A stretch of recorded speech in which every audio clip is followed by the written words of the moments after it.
ये बंद कर दीजिएगा।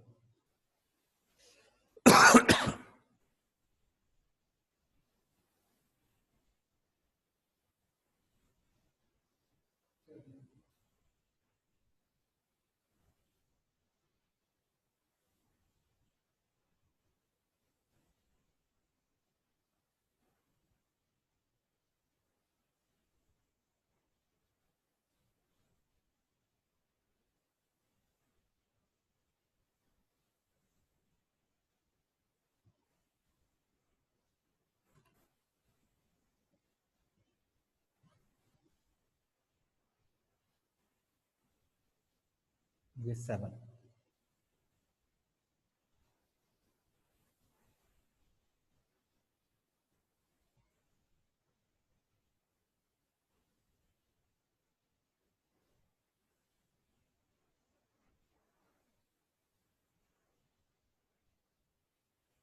बस यहीं से इसको थोड़ा सा रिवाइज।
जी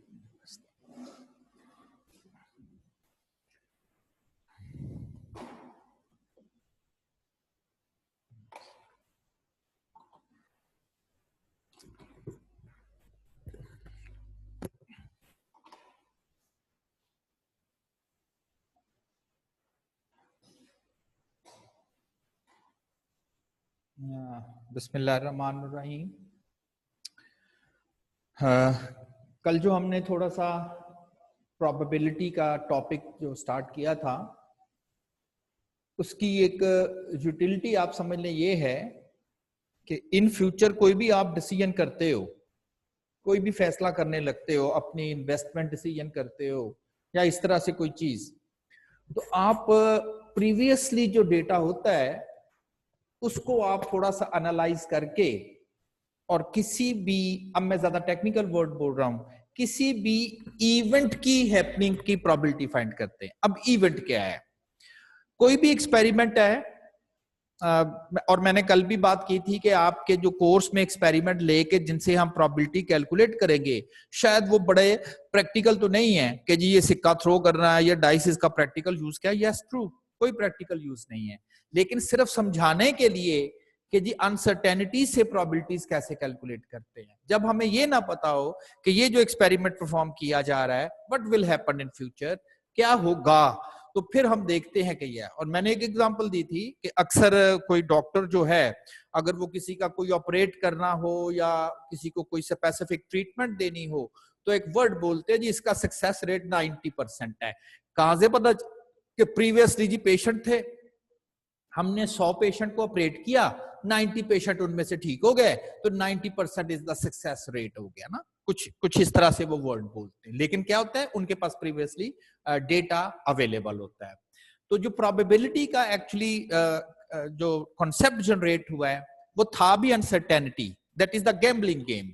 कोई गैम्बलर था और वो बेट, चूंकि बाहर फॉरेन कंट्रीज में ये जो बेटिंग है ये ऑफिशियल है, बकायदा इसके क्लब बने हुए हैं, कैसीनोस बने हुए हैं, तो वहां पर वो था और उसने कुछ डबल डाइस को लोग थ्रो करते थे और ये नंबर आ जाता था तो वो फिर विन करते थे। तो वो जो गैम्बलर था उसने एक्चुअली वो जो आउटकम्स थी, मुख्तलिफ जो रिजल्ट थे, उसका कैलकुलेट करने की कोशिश की कि किस पर बेट लगाई जाए तो उसके जीतने के चांसेस जो है वो ज्यादा होते हैं।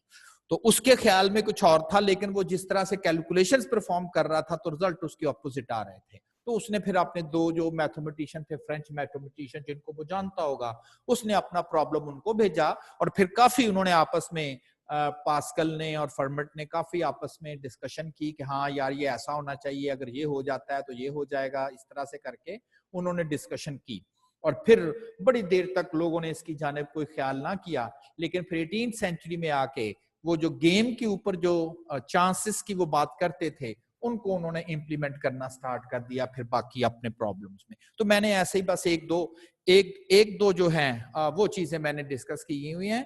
अदरवाइज मतलब इसकी बहुत हर फील्ड में ऑलमोस्ट, मैंने कल भी कहा था कि हमारे पास तो शायद हर फील्ड में ही इसकी जो एप्लीकेशंस हैं वो अब चल रही हैं कि किस तरह से हम सिर्फ एक डेटा लेके और गेसिंग करने की कोशिश करते हैं कि what will happen in future, और उसी की बेस पर हम सारी की सारी डिस्कशंस जो है वो अपनी लेके जाते हैं।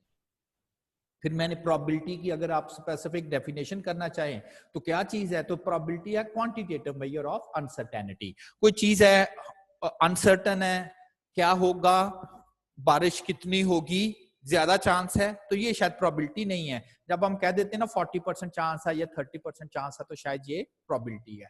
और वो भी जो प्रोबेबिलिटी कैलकुलेट करते हैं कि जी 40 30 20, तो वो प्रीवियस काफी सारा डेटा लेते हैं ना कि जब भी इतना टेम्परेचर होता है, जब भी इतना विंड प्रेशर होता है, जब भी इतना प्रेशर होता है हवा का, इतना मॉइस्चर कंटेंट होते हैं, तो पिछली दफा जब हुआ था तो बारिश नहीं हुई थी, तो इस दफा क्या चांसेस है। तो इस तरह से करके वो बहरहाल सारी कैलकुलेशन जो है वो परफॉर्म करते हैं, तो इसे हम प्रोबेबिलिटी का नाम देते हैं।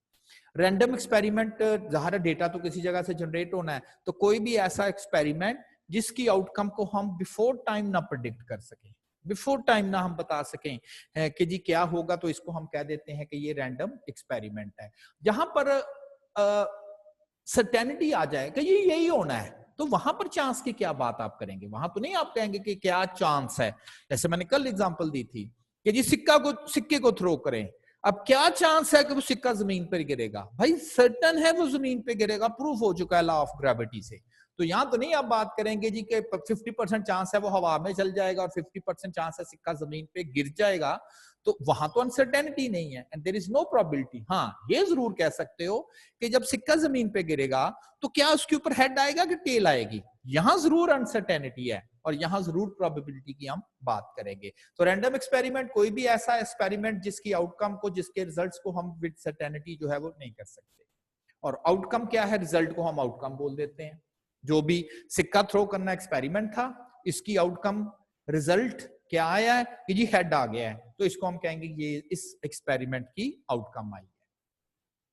सैंपल स्पेस क्या चीज है, a list of all possible, उस एक्सपेरिमेंट को अगर परफॉर्म किया जाए तो कौन कौन सी पॉसिबिलिटीज हैं, वो तमाम जो रिजल्ट्स को अगर आप एक सेट बना के लिख देते हो तो उसको हम कह देते हैं कि ये सैंपल स्पेस है। और मैंने कल 3-4 एग्जांपल्स आपसे शेयर की कि अगर ये वाला एक्सपेरिमेंट हो तो इसकी सैंपल स्पेस क्या है, इसकी सैंपल स्पेस, देन 3 कॉइन्स अगर बनाने हो तो कितनी सैंपल स्पेस बनेगी, सिंगल डाइस है, 2 डाइस हैं, 1 कॉइन 2 डाइस है, तो सैंपल स्पेस। और इसकी जो ये वाले हैं इन्हें हम सैंपल पॉइंट्स या आउटकम्स, बिल्कुल वही हम इनको कॉल कर देते हैं। और इनको लिखने का भी एक स्पेसिफिक वे है, n नंबर कह दें इनटू ht यानी कि 2।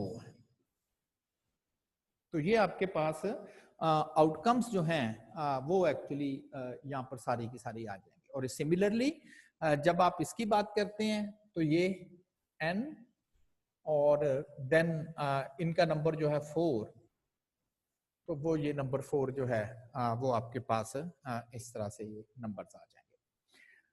इवेंट, अच्छा ये जो इवेंट का वर्ड है, अगर हम s को सुपरसेट कह दें,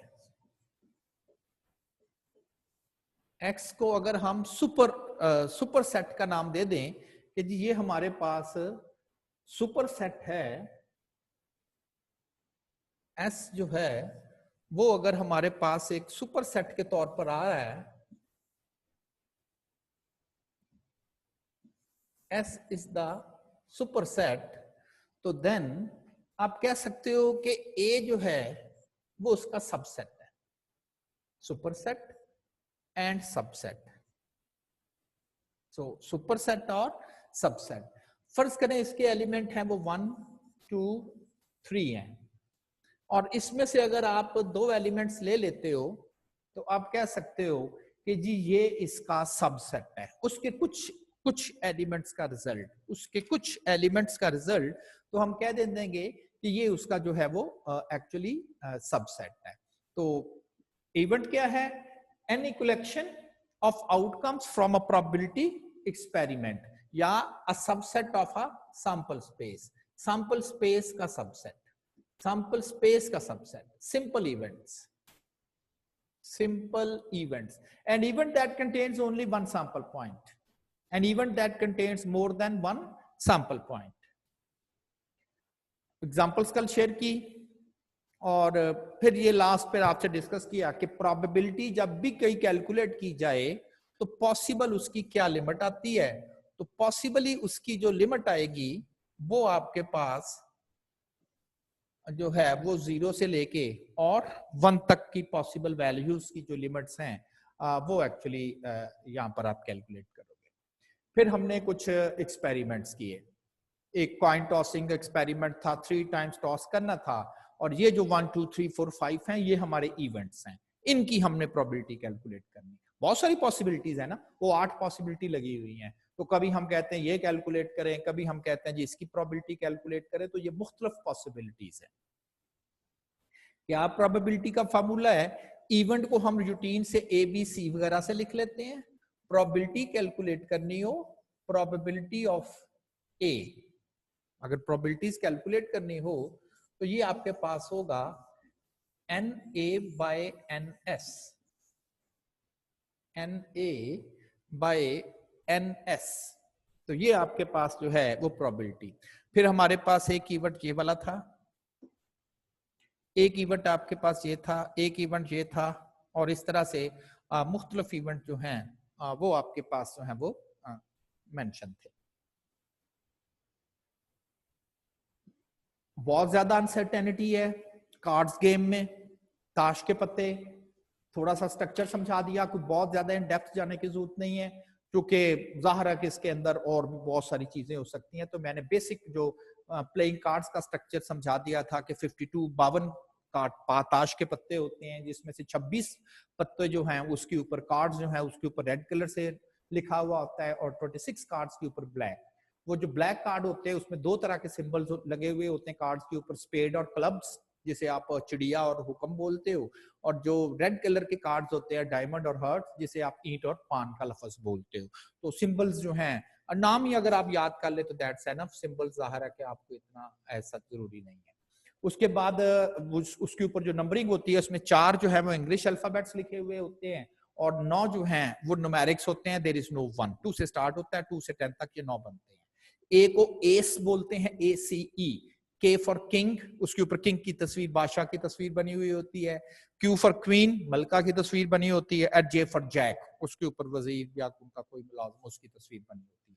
इनके ऊपर चूंकि कोई ना कोई फेस बना हुआ होता है के, क्यू और जे के ऊपर, तो इसलिए हम इनको जो है वो पिक्चर कार्ड का नाम दे देते हैं, और एस को जब भी कॉल कर इनको नंबर कार्ड कह देते हैं, नंबर कार्ड, पिक्चर कार्ड, और ये जो एस है वो एज इट इज एस ही जो है वो कहलाता है। तो इस तरह से हम इसकी प्रोबेबिलिटीज जो है वो कैलकुलेट कर सकते हैं। Then 2 fair dice are thrown, fair dice जिसके हर आउटकम के आने का चांस जो है वो बराबर हो, 2 fair dice are thrown, what is the probability of getting. अब नीचे ज़ाहिरा के इवेंट का नाम आएंगे, ये मैंने 2 जो फेयर डाइस थी उसकी सैंपल स्पेस बना दी, और अब कहा गया कि नीचे कुछ इवेंट्स आ जाएंगे। फर्स्ट इवेंट है अ डबल 6 आने का क्या चांस है, तो आपने क्या करना है, पूरी सैंपल स्पेस से ये देखना है कि कितनी आउटकम्स ऐसी आ रही हैं जिनमें दोनों डाइस के ऊपर 6 आ रहा है, तो शायद ये एक आउटकम है जिसके ऊपर दोनों डाइस के ऊपर जो है वो 6 आ रहा है, तो ये सिर्फ एक आउटकम है। काउंट कर लिया, तो उसके बाद कह दिया जी इसकी प्रोबेबिलिटी है 1/36, और ये 36 क्या है, ये आपके पास टोटल आउटकम्स हैं। Remember NA by NS। तो ये टोटल आउटकम्स जो हैं वो आपके पास आ रही हैं और इस बेस पे जो है वो उसके आउटकम आ गए। अच्छा, नेक्स्ट प्रॉब्लम था सम ऑफ द डॉट्स आर 8 और मोर।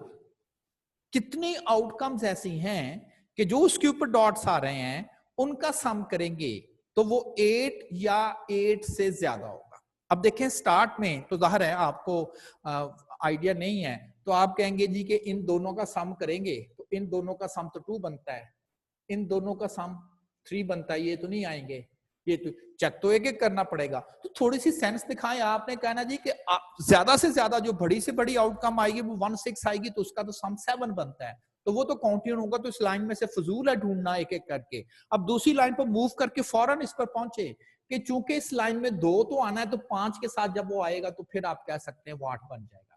अब चूंकि इससे अगली आउटकम जो है वो इससे जाहिर है बड़ी ही आनी है, इससे ज्यादा ही होगी, तो उसका जो सम होगा वो जरूर 8 से ज्यादा ही होगा। और उसके बाद दूसरी लाइन में आ जाएं और देन 5 और 3 8 और ये जरूर 8 से ज्यादा होगा। और 5 और 2 7, सॉरी ये जो है ये नहीं आएगा। 6 और 2 8, 8 या 8 से ज्यादा। सम ऑफ द डॉट इज 8, या तो वो 8 होना चाहिए या वो 8 से ज्यादा होना चाहिए, 8 और मोर। तो देन फिर अगली लाइन पे मूव करें और उसके अकॉर्डिंगली जो है ये 8 बनता है, ये बनता है एंड ये बनता है। अगली लाइन पर मूव करें तो ये बनता है, ये है, this one and this one.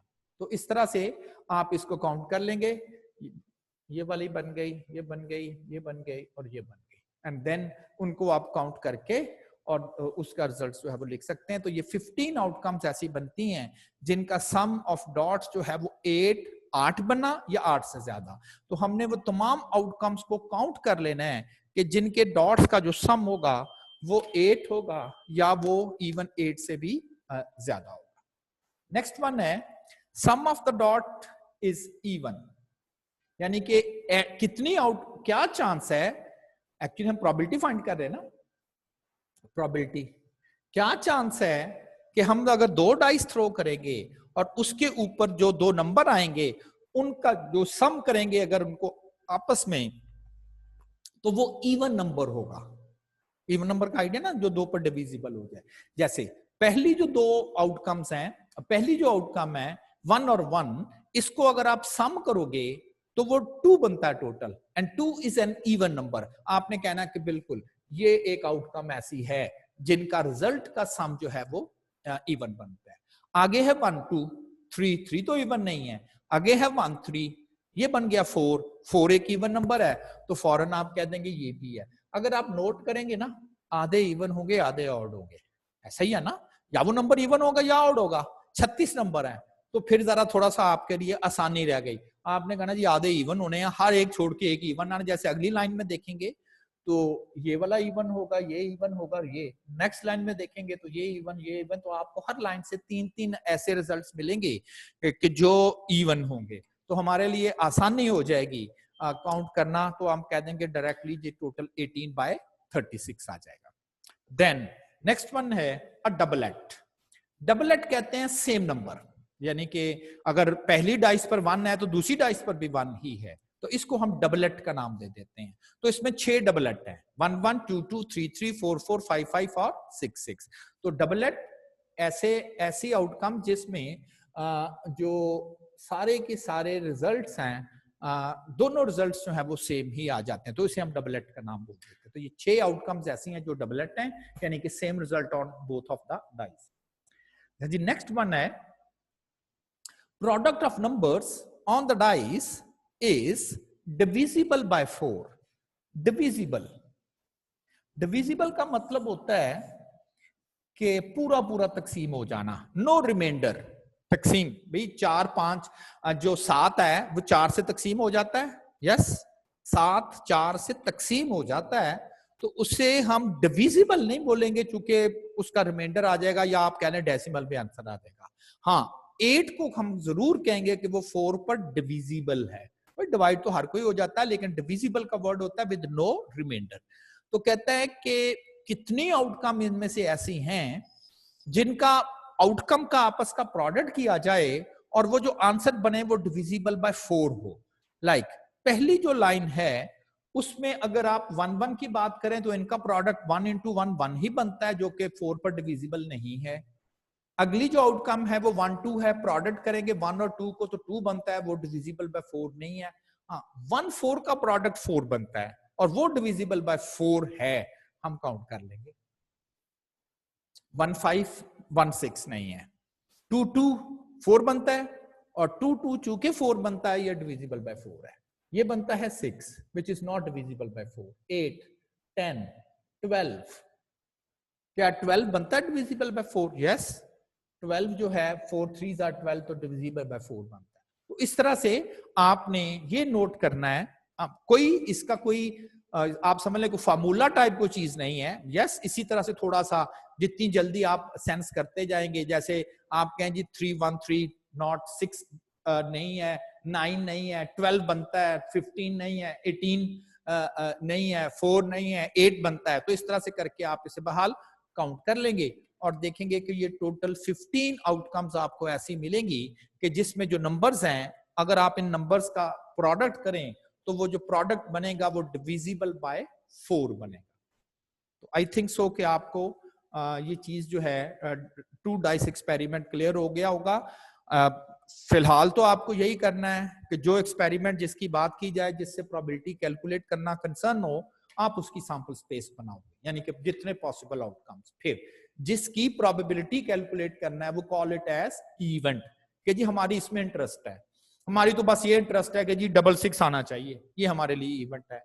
अगले अगर पार्ट की बात करें तो ये इवेंट है, अगले पार्ट की बात करें तो ये इवेंट है, ये इवेंट है। तो इवेंट तो कुछ भी, इंटरेस्ट तो हमारी कुछ भी हो सकती है जी, 8 से कम नहीं आना चाहिए, 6 से ज्यादा नहीं आना चाहिए, 4 का डिविजिबल होना चाहिए। तो इस तरह से करके हम ये सारी परफॉर्म कर सकते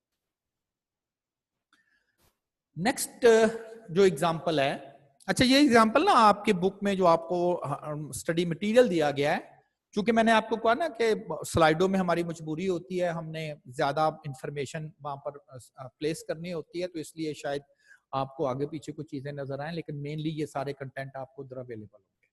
the difference between 2 number is 4। ऐसी मतलब वो कहता है जी 2 डाइस थ्रो की हैं, क्या चांस है, क्या प्रोबेबिलिटी है कि जो रिजल्ट आएगा, जो आपने डाइस थ्रो की हैं, जो रिजल्ट आएगा उनका आपस का जो डिफरेंस होगा वो 4 होगा। अब 1 और 1 का आपस का डिफरेंस तो 0 का है, ये तो नहीं काउंट होगा। 1 2 भी नहीं होगा, 1 3 भी नहीं होगा, 1 4 भी नहीं होगा। हाँ, 1 5 जरूर होगा, क्योंकि इनका डिफरेंस जो है वो आपस का 1 5 का जो है वो 4 का है। अच्छा, जब बात करते हैं ना हम डिफरेंस की, तो आप ये मत कहिएगा कि मैं पूछूं कि 1 5 का डिफरेंस क्या है, 1 5 का डिफरेंस क्या है, तो आप कहें जी कि ये तो 1 माइनस 5, तो दैट्स -4 बनता है, 4 नहीं बनता। तो आपको क्या कहा गया है कि 1 को पहले रखना है, ठीक है ना? ये तो आप अपनी मर्जी से 1 पहले रख रहे हो ना, तो क्यों आप ऐसा नहीं कर लेते? तो फिर तो 4 ही का बनता है। तो लाजमी तो नहीं है कि जो पहले बोल दिया उसने पहले ही रखना है। तो डिफरेंस इनका जो है वो 4 का है। जैसे अगर कोई 2 शख्स हैं और एक 2 साल उनसे बड़ा है, या तो हम यही कहेंगे ना उनका एज डिफरेंस 2 साल का है। तो यहाँ पर ये तो नहीं मेंशन कि कौन बड़ा है और कौन छोटा, यहाँ कंसर्न भी नहीं है। तो जब हम कहते हैं जो उनका एज डिफरेंस 2 साल का है, तो सिंपली आप उनके दरमियान जो एजेस के डिफरेंसेस हैं, तो सिंपली आप उनको जो है वो ये चीज बता देते हैं।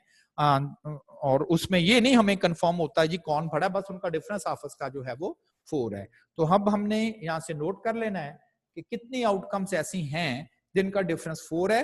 जैसे 1 5 का डिफरेंस 4 है, लेकिन 1 6 काउंट नहीं होगा क्योंकि उनका डिफरेंस 5 का बन जाता है। अच्छा, अगली लाइन पे जाएंगे तो 2 5 का डिफरेंस अगर देखा तो 3 बनता है, 2 6 का 4 बनता है, इसका मतलब ये भी काउंट हो जाएगा। नेक्स्ट लाइन में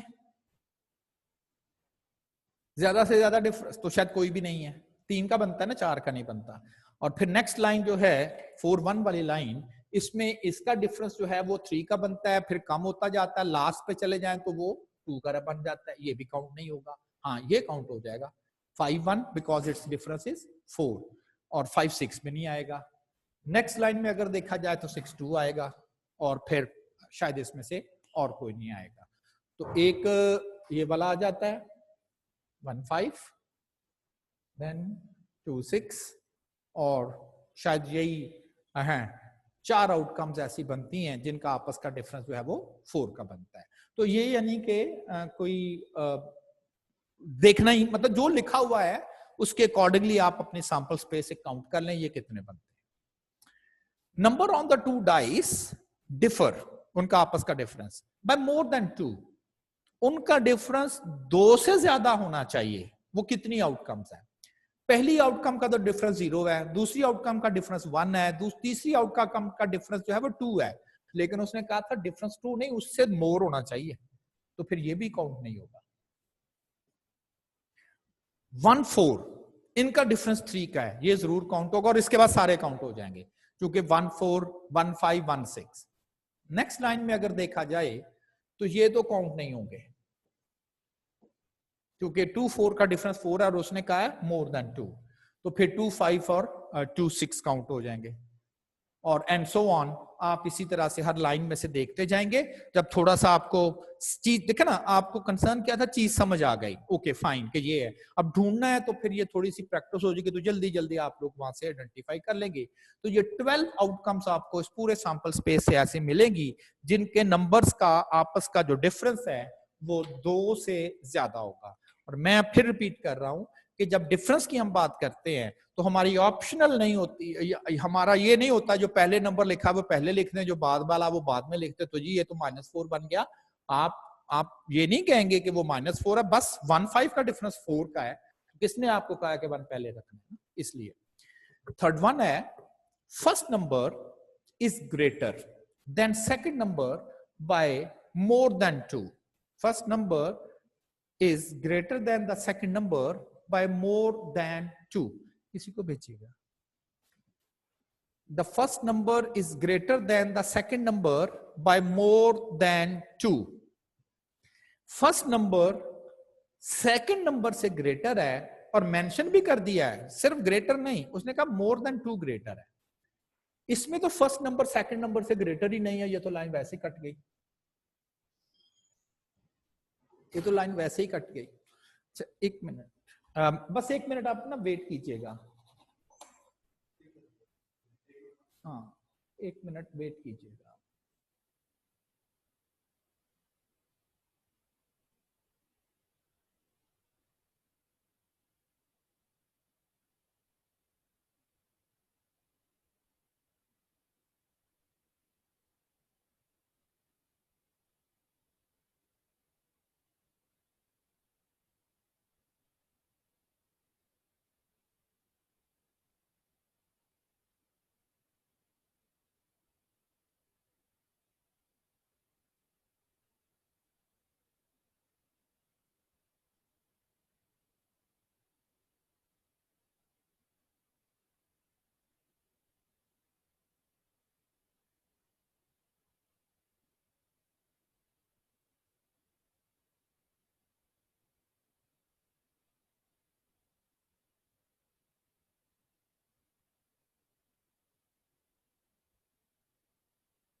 चलिए शुक्रिया जी।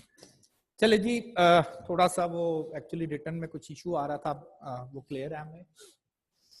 तो first number is greater than the second number by more than 2। अब फर्स्ट ग्रेटर होना चाहिए सेकंड से। फर्स्ट नंबर 1 है, वो greater than second number by more than 2 नहीं, हम नहीं काउंट करेंगे। क्या इसे काउंट करेंगे? इस नंबर बाय मोर देन 2। इसमें नंबर तो सेकंड नंबर बड़ा है, फर्स्ट नहीं है। फर्स्ट इज ग्रेटर होना चाहिए, तो ये तो आउटकम नहीं आएगी। ये आउटकम इसलिए नहीं आएगी कि आल्दो इसमें से फर्स्ट नंबर सेकंड से ग्रेटर है लेकिन 2 है, और उसने कहा मोर देन 2 ग्रेटर होना चाहिए, तो ये भी आउटकम नहीं आएगी। 3 2 भी नहीं आएगी, 3 3 भी नहीं आएगी, इसमें 3 5 भी नहीं आएगी, 3 6 जरूर आएगी, क्योंकि 3 फर्स्ट नंबर ग्रेटर होना चाहिए, तो ये इसमें ये भी नहीं आएगी। 4 1 जरूर आएगी, क्योंकि 4 और 1 जिसमें फर्स्ट नंबर है ग्रेटर देन सेकंड है बाय मोर देन 2 है, चूंकि वो 3 है, and so on.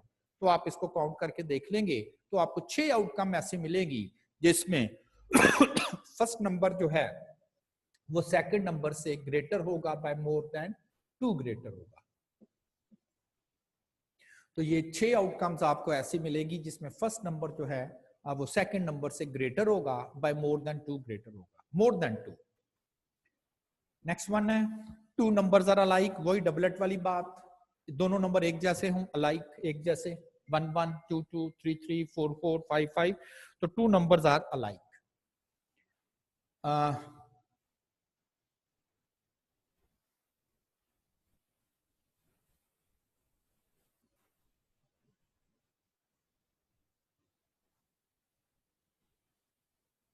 Odd number on both dice, दोनों डाइस पे ऑड नंबर्स आए, odd number on both dice, odd number on both dice, दोनों डाइस पे ऑड नंबर्स आए।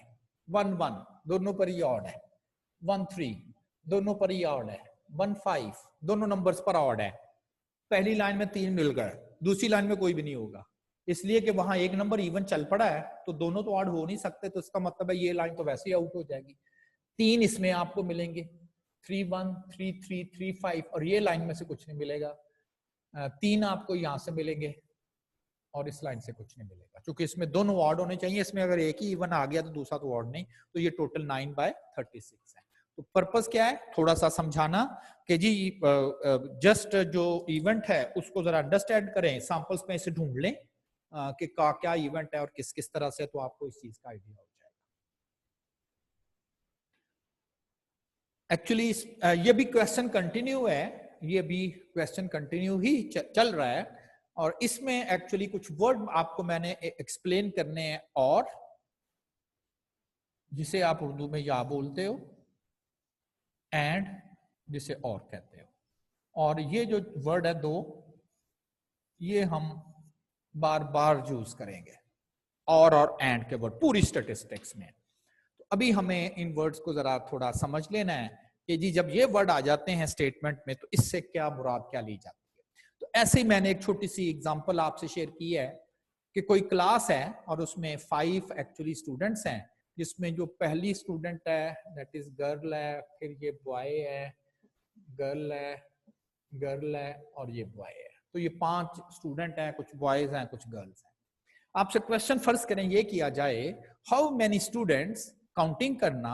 देखिए प्रोबेबिलिटी में क्या कर रहे हैं, काउंटिंग ही तो कर रहे हैं, टोटल कितने हैं जी, इसमें कितने हैं, तो गिन रहे हैं। तो ये भी हम, इसलिए मैंने आपको प्रैक्टिस करा रहा हूं, जरा गिने।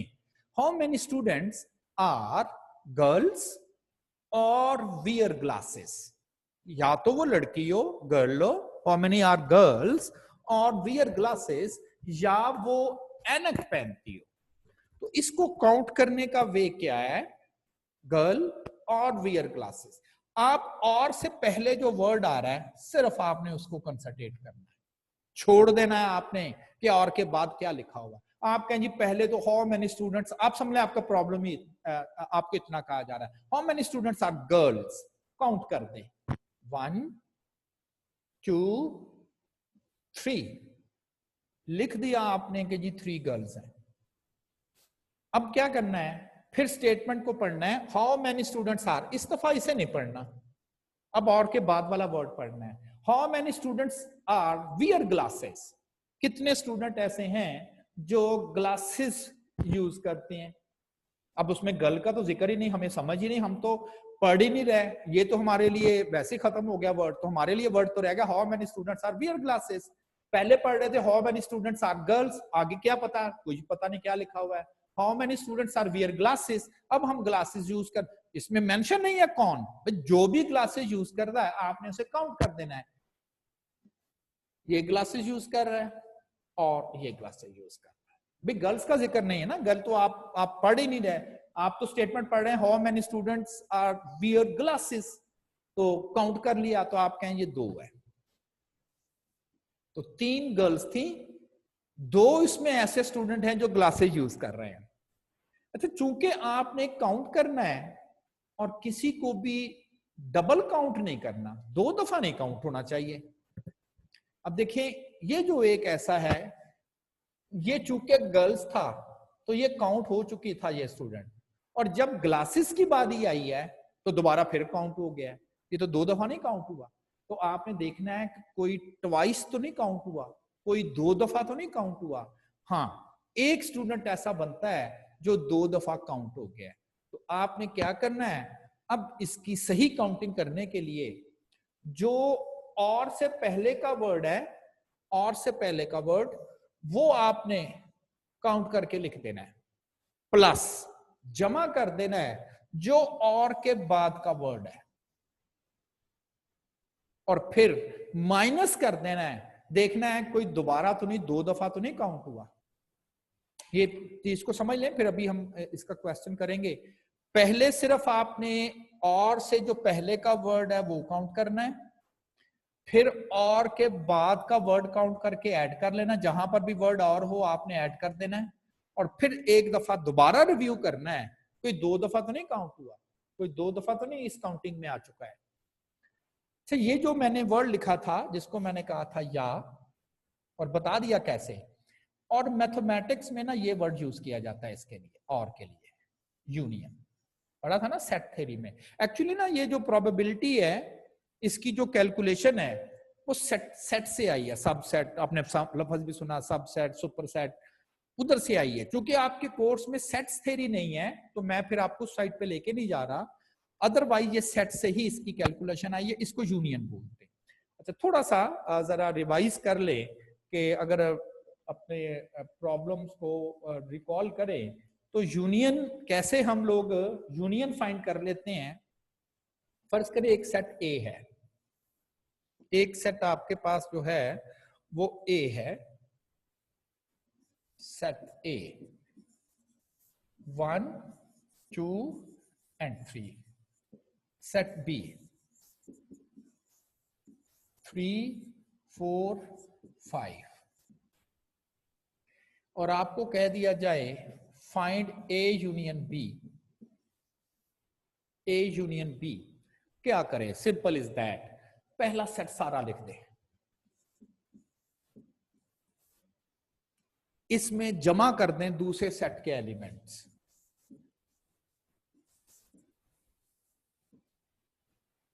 ये तो मैं ठीक नहीं है ना, ऐसे तो नहीं ना फाइंड करते।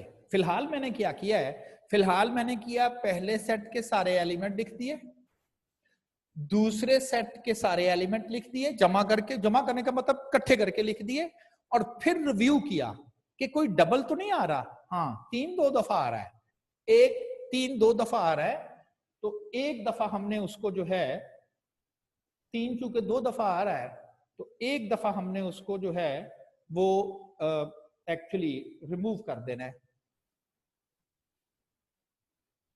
एक दफा हमने उसको जो है वो रिमूव कर देना है, तो आपके पास रह गया ये 2 जो है वो ऐसे ही रिमूव हो गया। मैं इसको तो 1 2 3 4 5, now this is the true way union. तो जो मैंने आपको, ठीक है ऐसे भी कर सकते हैं ना, एक एलिमेंट सारे लिख दिए, दूसरे सारे लिख दिए, फिर देखा कोई डबल तो नहीं हुआ, जितने डबल हुए वो एक एक दफा उसमें से निकाल दिया। अब जरा नोट करें कि जो मैं काम कर रहा हूं वो भी ऐसे नहीं कर रहा, जो मैं आपसे डिस्कस ये चीज कर रहा हूं, ये भी तो ऐसे ही कर रहा हूं ना। मैंने कह रहा ये फर्ज करे सेट ए है, ये सेट बी है, मैं कहता हूं ए के सारे लिख दिए, 3 एलिमेंट लिख दिए, बी के सारे लिख दिए, वो 2 वो भी थे। फिर मैंने रिव्यू किया कि कोई डबल तो नहीं आ गया। हाँ जी, एक जो है वो 2 दफा काउंटिंग में आया, गर्ल्स में भी था वो काउंट कर दिया, फिर वियर ग्लासेस में भी वो आ गया, काउंट कर दिया, कितने जी 1 है, तो टोटल 4 बन गए। तो ये काउंटिंग करनी है। अगर और का वर्ड आ जाए, जिसे इंग्लिश में या कहते हैं, अगर मैथ में से लिखें तो हम लिखा करेंगे इसको यूनियन के साथ लिखा। तो हमें ये वर्ड क्लियर हो गया है कि और से पहले की जो स्टेटमेंट है गर्ल्स, वो काउंट करके लिख दें, और के बाद की जो स्टेटमेंट है वियर ग्लासेस, काउंट करके लिख दें।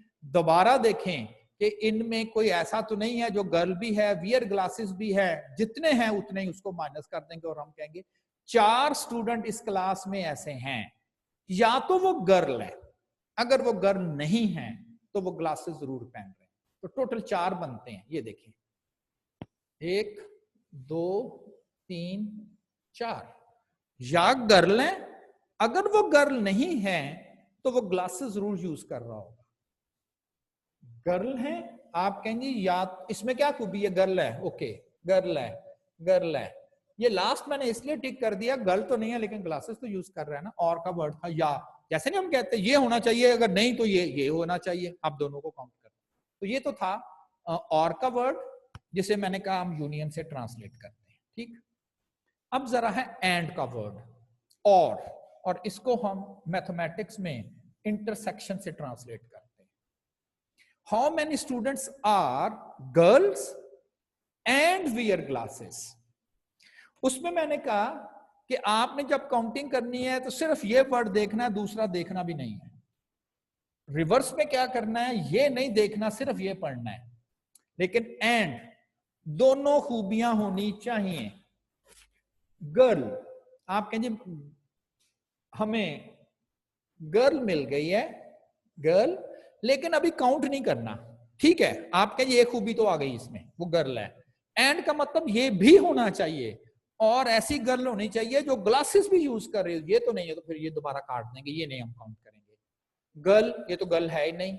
Girl but not wear glasses, girl okay wear glasses yes, दोनों खूबियां हैं, ये काउंट हो गया। गर्ल नॉट अ गर्ल, तो फिर सिर्फ एक।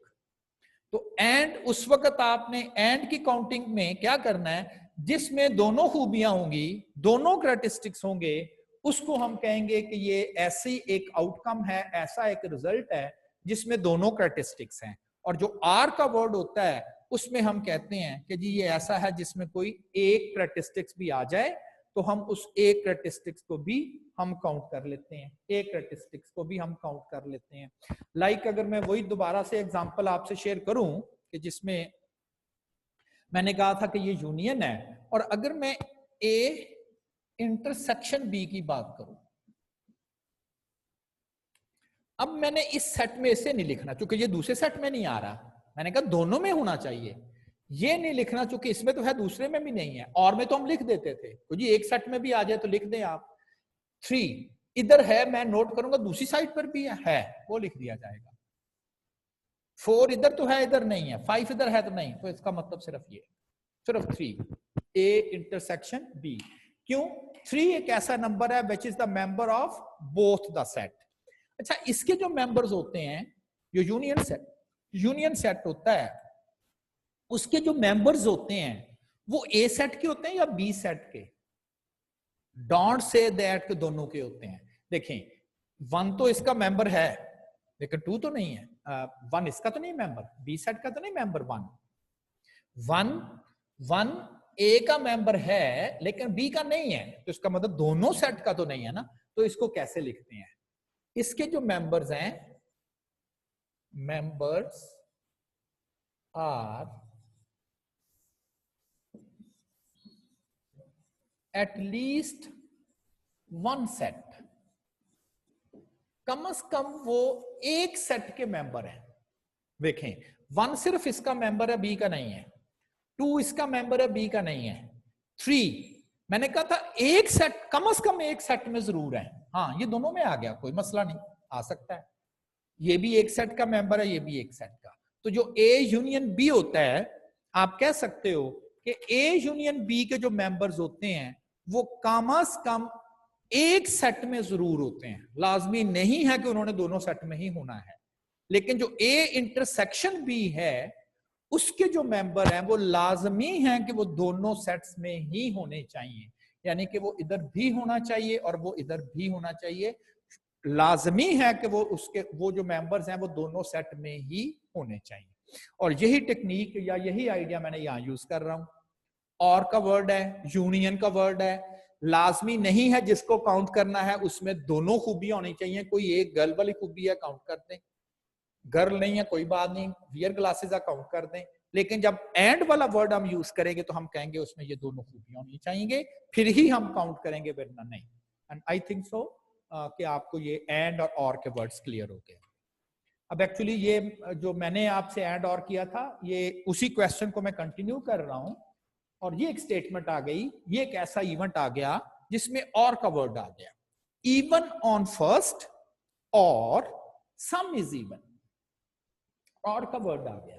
तो पहले तो जब हम इसकी काउंटिंग करना कंसर्न होगा, और के वर्ड से पहले लिखा हुआ इवन ऑन फर्स्ट, हम दूसरा पढ़ेंगे भी नहीं। और के बाद क्या लिखा हुआ, कहता वो बाद में देखेंगे क्या लिखा हुआ, पहले तो आप पढ़े इवन ऑन फर्स्ट। ऐसी आउटकम सम नहीं है यहां पर वर्ड, सिर्फ ये लिखा गया है इवन ऑन फर्स्ट कि पहली जो डाइस है उसके ऊपर इवन नंबर होना चाहिए। मैं ये रो सारी आ जाएगी, ये रो सारी आ जाएगी, क्योंकि ये रो ऐसी रो है जिसका पहला नंबर जो है वो इवन है। फिर अगली रो का पहला नंबर तो सॉरी ऑड मैंने कर दिया, वो इवन की बात हो रही थी। First number is even. ये नेक्स्ट रो नहीं आएगी क्योंकि उसका पहला नंबर इवन नहीं है। नेक्स्ट रो आ जाएगी क्योंकि उसका पहला नंबर इवन है। नेक्स्ट रो आ जाएगी, पहला नंबर इवन है। काउंट कर लिया, 6 6 12 6 18 नंबर ऐसे हैं जिनका फर्स्ट नंबर जो है वो इवन है। 18 जिनका फर्स्ट नंबर जो है वो इवन है। अब नेक्स्ट वन जो है, अब हम और के बाद पढ़ेंगे, पहले को देखेंगे भी नहीं। और के बाद लिखा हुआ सम इज इवन, उनका सम इवन होना चाहिए। पहली जो रे है, अब हमें तो पता ही नहीं है कि इससे पहले क्या वर्ड है, हमने सिर्फ अपना आपको कंसंट्रेट करना, सम इवन वाले बस काउंट करते हैं। इनका सम इवन है, इनका सम इवन है, इनका सम इवन है, ऐसे ही है ना। 5 1 6 6 इज एन इवन नंबर। इनका सम इवन है, इनका सम इवन है, इनका सम इवन है, ये इवन है, ये इवन है, इनका सम इवन है, देन इनका सम इवन है, इनका सम इवन है, और इनका सम इवन है। काउंट कर ले हाउ मेनी। हर लाइन में आपको 3 मिल रहे हैं, 6 लाइनें 18 ये भी बनती हैं, प्लस और का वर्ड आ गया, और का वर्ड प्लस 18। अब आपने ये देखना है कि कौन डबल काउंट हुआ है। ये तो एक ही दफा काउंट हो रहा है ना, ये भी एक दफा काउंट हो रहा है, ये भी एक दफा काउंट हो रहा है, लेकिन ये जरूर डबल काउंट हुआ है। क्यों? पहले ये इसकी वजह से, इवन नंबर की वजह से काउंट हुआ, फर्स्ट नंबर इवन की वजह से, और दूसरी वजह सम इवन की। तो ये 3 आउटकम्स ऐसी हैं जो डबल काउंट हो गई। 3 और 3 6 और 3 9, 9 आउटकम ऐसी हैं जो हम ऑलरेडी काउंट कर चुके थे, किसकी वजह से, इवन ऑन फर्स्ट की वजह से, लेकिन वो दोबारा काउंट होगी चूंकि उनमें ये खूबी भी थी, तो हम उसको माइनस कर देंगे। अब हम कहेंगे कि हमारी अब काउंटिंग जो है वो ठीक हो गई है।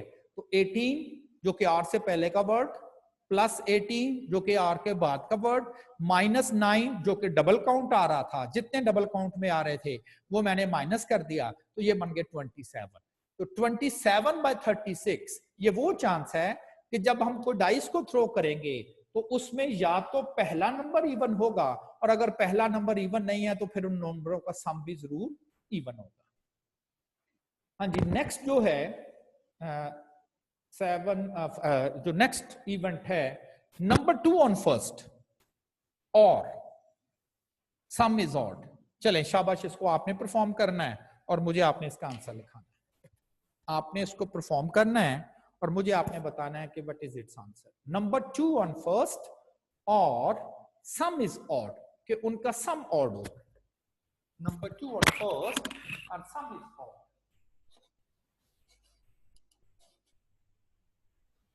करें शाबाश इसको।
जी अरसलान।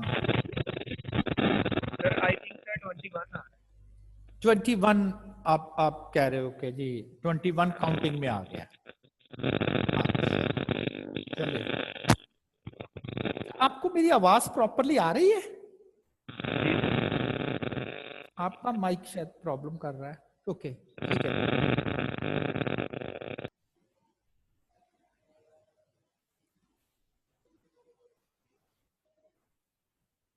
जी उसामा। सर 21 आ रहा है, ठीक है।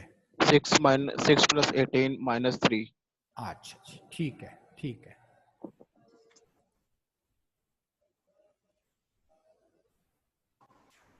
जी जवेरिया आपने किया है? नो सर, एक्चुअली मेरी मीटिंग बंद हो गई थी, मेरी अभी ज्वाइन हुई है। अच्छा चले ठीक है ठीक है। जी अब्दुर्रहमान। सर पता नहीं कि मेरा 15 है। 15 आया। चले इसको अब हम देखते हैं। Number 2 on first. पहली जो डाइस है,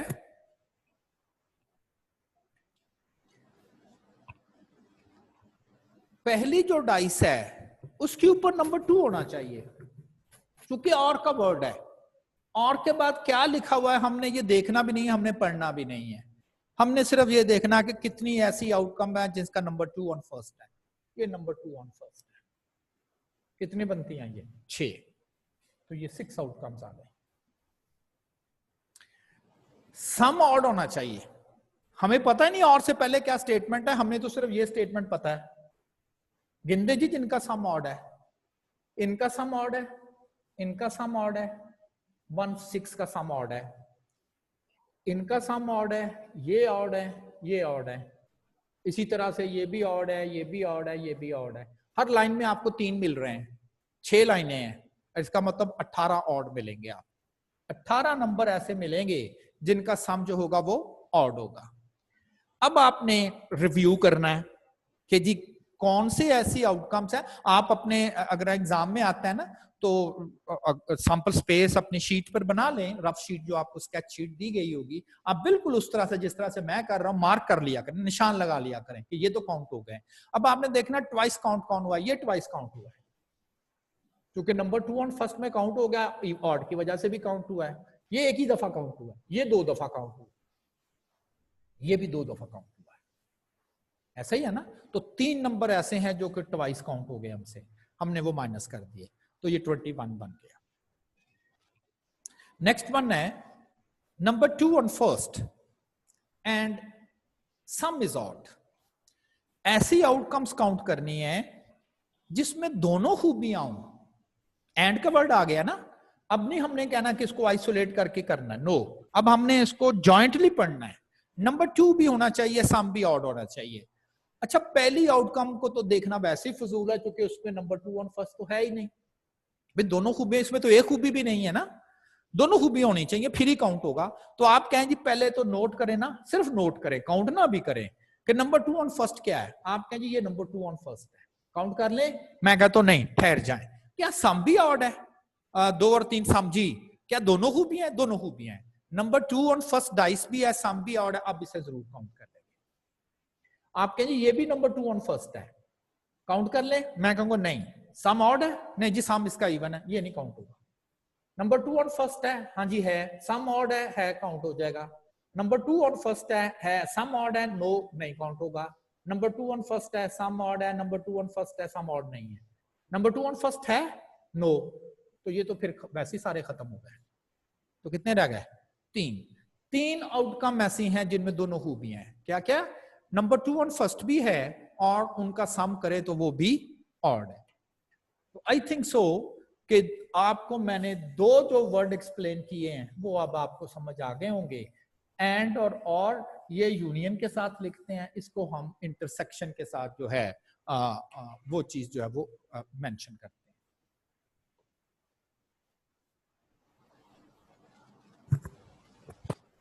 जी सर हम ये और में ऐसा क्यों करते हैं कि जो दोनों में आ रहा है उसको माइनस कर दें? वो चीज उसको एक ना ही होती माइनस है ना, करें, लिखा रहने दें। अगर वो एलिमेंट तो एक ही है ना, 2 तो नहीं है ना। वो स्टूडेंट 2 थे, अगर वो ग्लासेस पहन रहे हैं, अगर वो लड़की है तो 2 तो नहीं है, वो तो एक है ना। तो हम उसको 2 कैसे लिख सकते हैं? क्लास में अगर फर्ज करें तो मैं कहूँ गिनो कि जिन्होंने ग्लासेस पहने हुए हैं या लड़की है, वो लड़की भी है, ग्लासेस भी पहनी हुई है, तो वो 2 स्टूडेंट गिनेंगे कि आप एक गिनोगे उसे? तो एक ही गिनोगे ना, 2 तो नहीं गिनोगे, एक ही गिनोगे ना। तो हाँ, तो एक दफा उसको गर्ल्स की वजह से काउंट कर लिया आपने, एक दफा आपने ग्लासेस की वजह से कर लिया उसको काउंट। आप कहें जी ये 2 दफा काउंट हुई, तो जितने 2 दफा काउंट होंगे उसे आप 1 टाइम माइनस करेंगे, फिर ही आप कर सकते हैं ना। यूनियन सेट, बिल्कुल ये यूनियन सेट है। और अगर आप अपने रिकॉल करें तो यूनियन सेट ऐसे ही करते हैं कि जो चीज दोनों सेट में आ जाए उसे 2 दफा नहीं लिखते, उसे एक ही दफा लिखते हैं। तो इसलिए हम उसको माइनस करके और फिर लिखते हैं।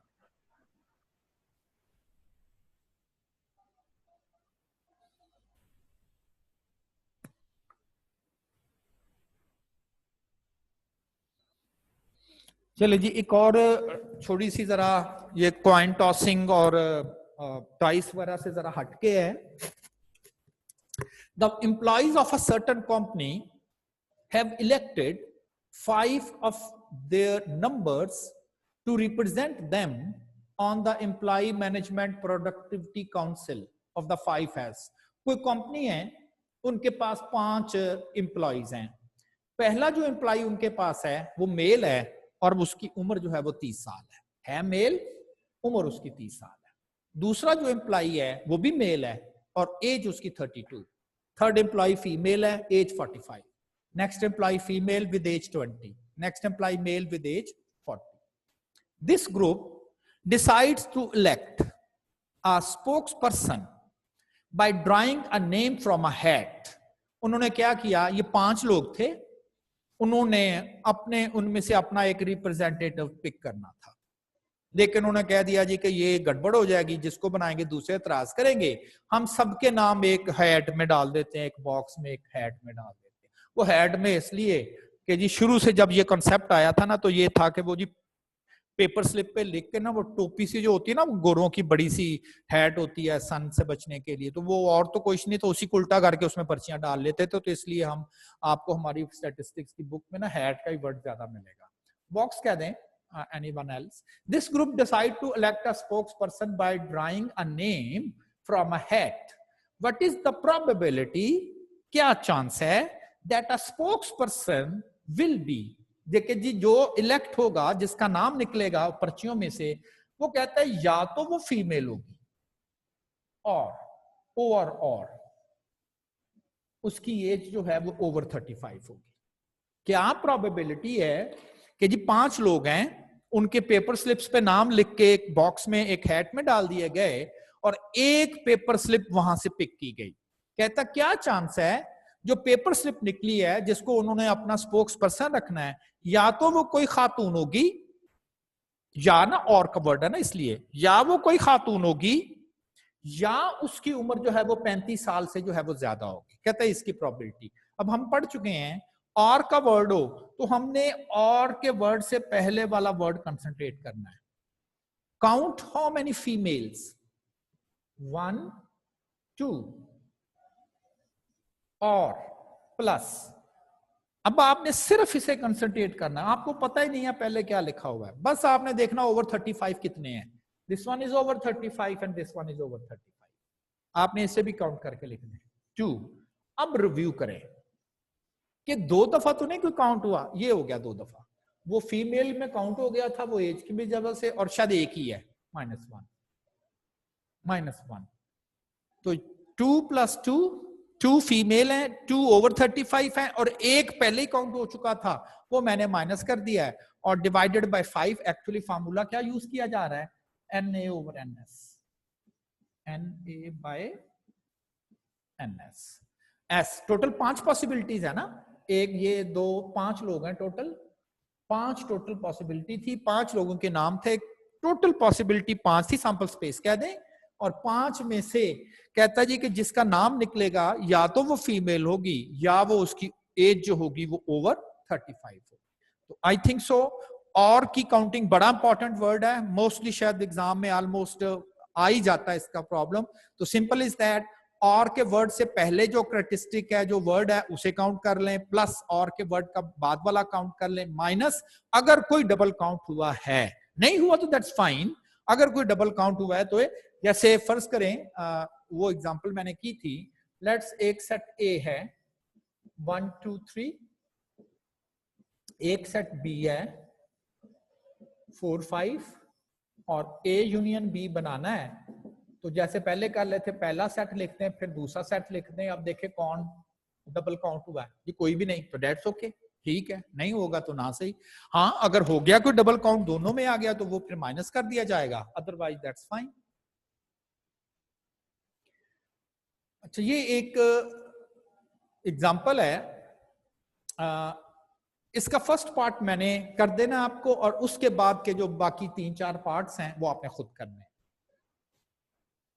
एग्जाम्पल है, if a student is selected at random, देखे बगैर, then find the probability that, ये कोई एक टेबल दिया गया है।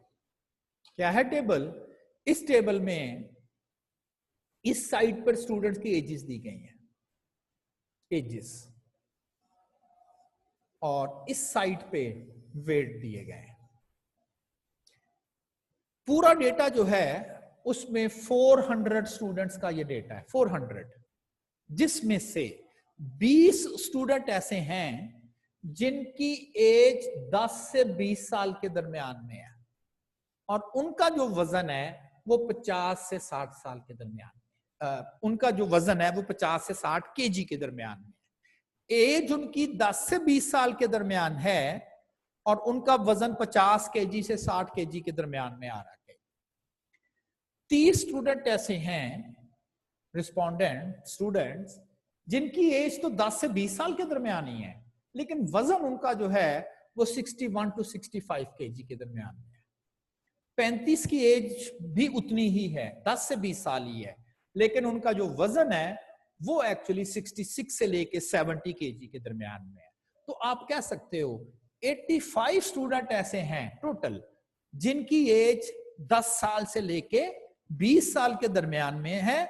उनमें से 85 में से 20 का वेट 50 से 60 केजी के दरमियान आ रहा है, 30 का वेट 61 से 65 की लिमिट में आ रहा है, और 35 का वेट जो है वो 66 से 70 की लिमिट में आ रहा है, and so on. I think so कि आपको स्ट्रक्चर समझ आ गया होगा। अगर इस साइड पे पढ़े तो आप कहेंगे 20 स्टूडेंट का वेट 50 से 60 है, 28 का वेट भी 50 से 60 है लेकिन उनकी एज डिफरेंट है, 36 का वेट भी 50 से 60 है लेकिन उनकी एज डिफरेंट है, और 35 का वेट भी 50 से 60 है लेकिन उनकी एज डिफरेंट है। टोटल 119 स्टूडेंट ऐसे हैं जिनका वजन 50 केजी से लेके 60 केजी में वेरी करता है, लेकिन मुख्तलिफ एजेस के साथ करता है। अब ये 400 स्टूडेंट हैं, वो कहता है जी इनमें से एक स्टूडेंट हमने सिलेक्ट करना है। The student has age less than or equal to 30। Probability find करनी है, प्रोबेबिलिटी जिसका फार्मूला हमारे पास होगा NA over NS। Total possibilities तो हमें पता है 400 में से किसी ने आना है, वो तो डायरेक्टली लिख दिया। ए, कितने स्टूडेंट हैं जिनका वजन, जिनकी एज 30 साल या 30 साल से कम है? 30 साल है या 30 साल से कम है। The student has age less than or equal to 30। ये तमाम लोग ऐसे हैं जिनकी एज 30 साल से कम है, 20 साल तक है ना, वजन का तो इसमें जिक्र ही नहीं हो रहा। ये तमाम स्टूडेंट ऐसे हैं जिनकी एज 25 साल या उससे कम है, 21 से 25 वाले हैं। ये तमाम स्टूडेंट ऐसे हैं जिनकी एज 30 या 30 से कम है। ऐसे ही है ना? इसका मतलब हो गया ये सारे स्टूडेंट वो हैं जिनकी एज या तो 30 साल है या वो 30 साल से कम है। तो ये बनते हैं 300। काउंटिंग कर ली, लेकिन बात प्रोबेबिलिटी की है तो डिवाइड कर लिया तो 3/4। यानी कि अगर आप 400 में से कोई स्टूडेंट अगर सेलेक्ट करें तो कहता है 3/4 चांस है कि उस स्टूडेंट का वेट नहीं पता, लेकिन एज उसकी जो है वो 30 साल या उससे कम ही होगी। अब बी पार्ट आपने खुद करना है। इसमें यह वर्ड आ रहा है, इसमें ये वर्ड आ रहा है और इसमें ये वर्ड आ रहा है।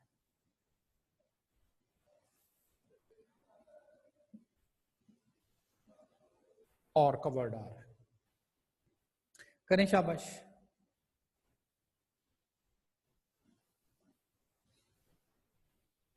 पहले बी पार्ट करें और अब उसका मुझे आंसर लिखवाएंगे आप।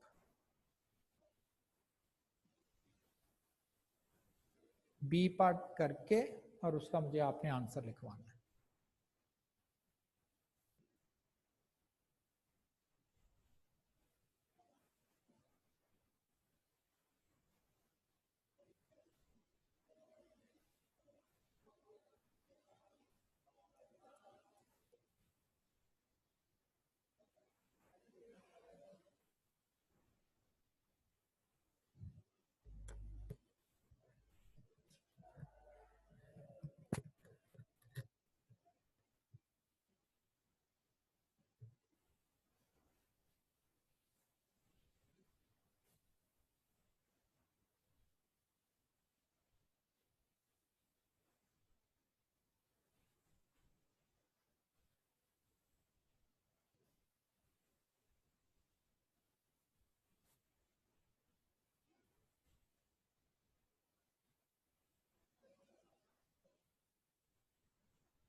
जी शाबाश।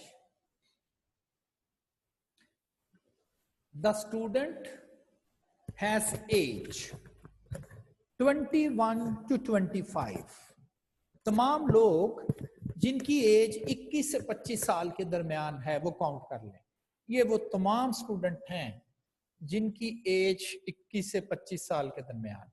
तमाम स्टूडेंट जिनकी एज 21 से 25 साल के दरमियान है। 100 और का वर्ड है प्लस। अब दूसरा करैक्टरिस्टिक्स देखें, जिनका वेट 66 to 70 है। ये तमाम लोग वो हैं जिनका वेट 66 to 70 है। How many? 156 है। ये 156 है। एक मिनट से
the student has age 21 to 25, weight 66 to 70, और अब आपने देखना है कि इनमें कोई डबल काउंट तो नहीं हुआ, ये 36 डबल काउंट हो गए, ऐसा ही है ना, क्योंकि हम ऑलरेडी उसको काउंट कर चुके थे, क्योंकि ये जब आपने काउंटिंग की उसमें भी आ गया, ये काउंटिंग की उसमें भी आ गया, तो 36 ऐसे हैं जो कि ऑलरेडी हम काउंट कर चुके थे और दोबारा भी काउंट हुए, तो वो आप माइनस कर दें, जो भी इसका प्रॉपर आंसर आ जाए। अच्छा, ये जो क्वेश्चन है ये आपको, अब मुझे प्रॉपर उसके नंबरिंग पेज की नहीं याद, लेकिन अगर आप नोट्स देखेंगे तो आपको मिल जाएगा, ये आपने खुद अटेम्प्ट करना है।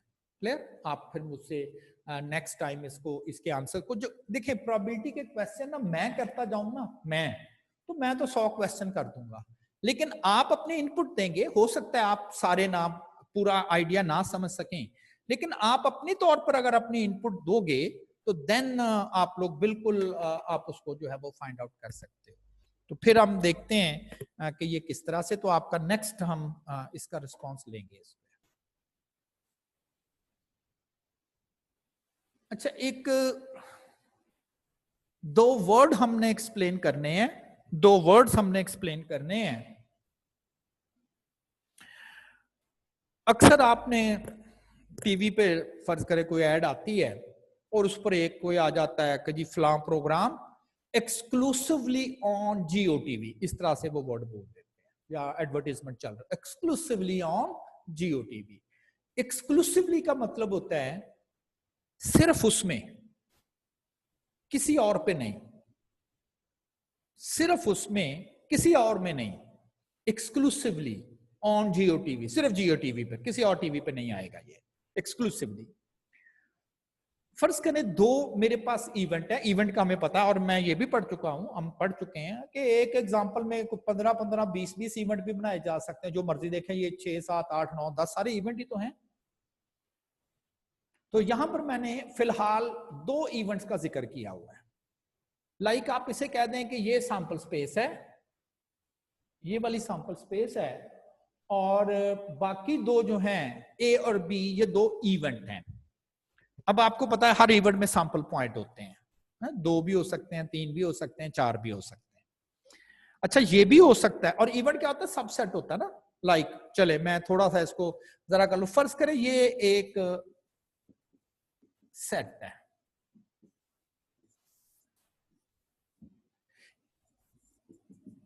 ये सबसेट है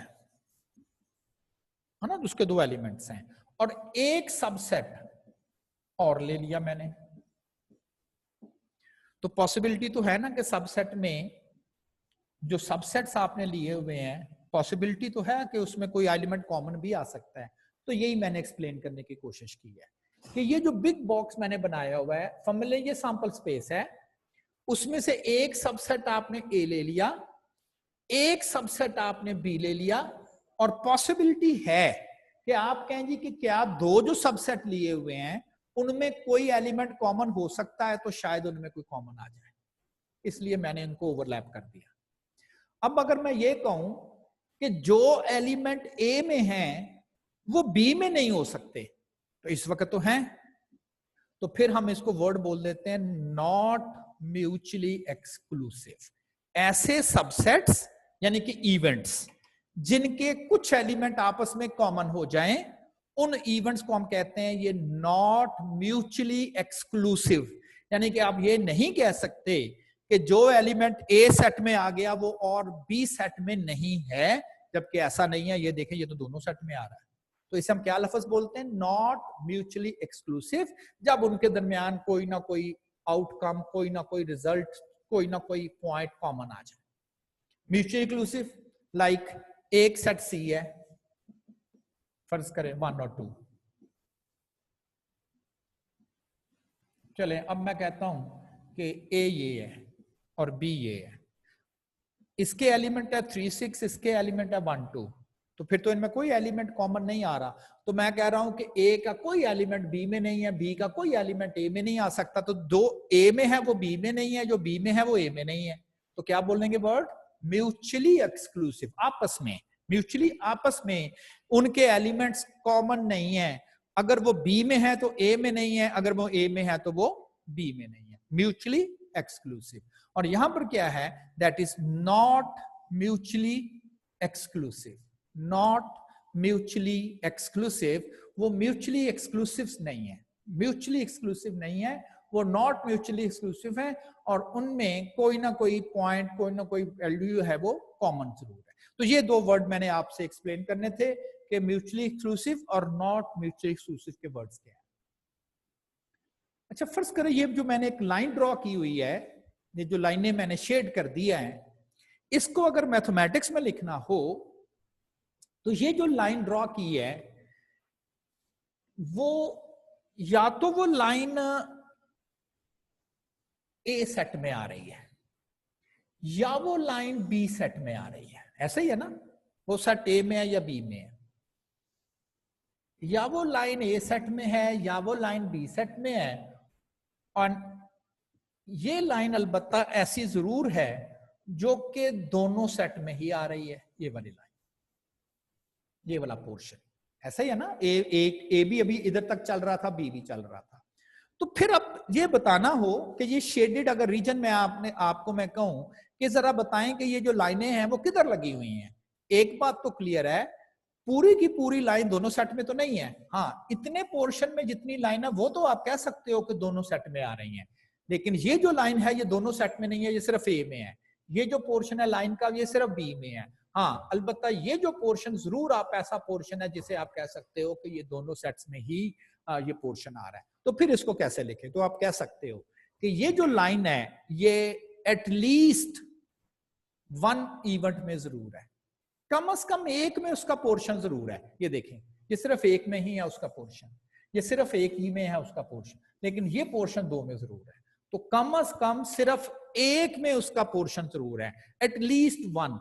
तो अगर मैथमेटिक्स में लिखेंगे तो यूनियन, तो आप कह दें कि ये मैंने दो मैंने यहां इवेंट लिखे हुए हैं, और दो इवेंट को अगर आप शेडेड एरिया की बात करें तो मैं कह सकता हूं कि ये मैंने यूनियन करके इनका जो है वो लिखा हुआ है।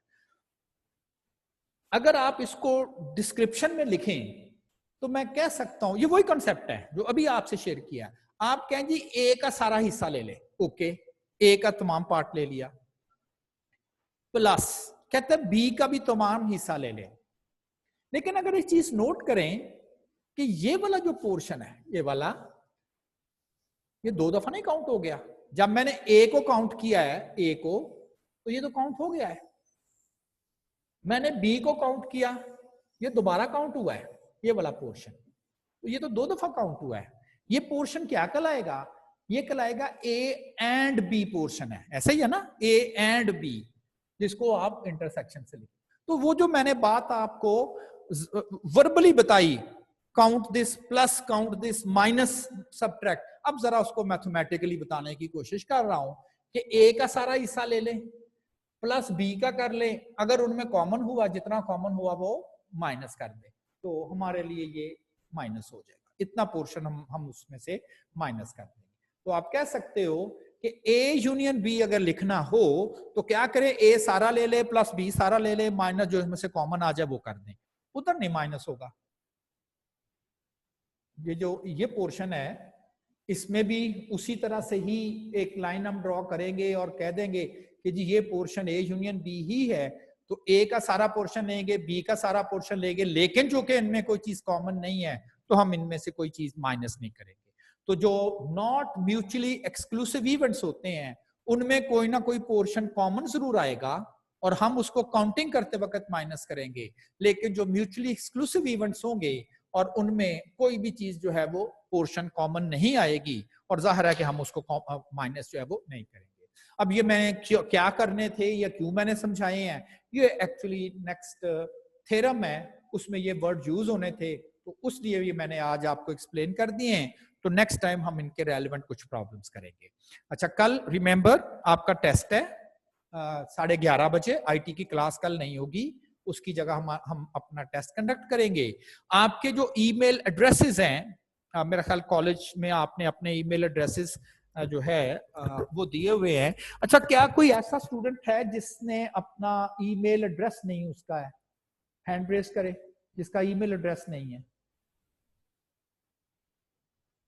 जिसका ईमेल एड्रेस नहीं है। ओके अच्छा, कल आपको आप 11:30 बजे रूटीन में जिस तरह से आप जूम पर कनेक्ट होते हैं, बिल्कुल आप उसी तरह से ही कनेक्ट होंगे और साथ अपनी ईमेल भी आप खोल लेंगे। तो ड्यूरिंग बल्कि 1-2-4 मिनट पहले ही आप कनेक्ट हो जाइएगा, तो साथ अपनी ईमेल भी खोलेंगे तो ईमेल में आपको ना एक पेपर मिल जाएगा, ठीक है ना। कल मैंने उसका थोड़ा सा आपको व्यू बताया था।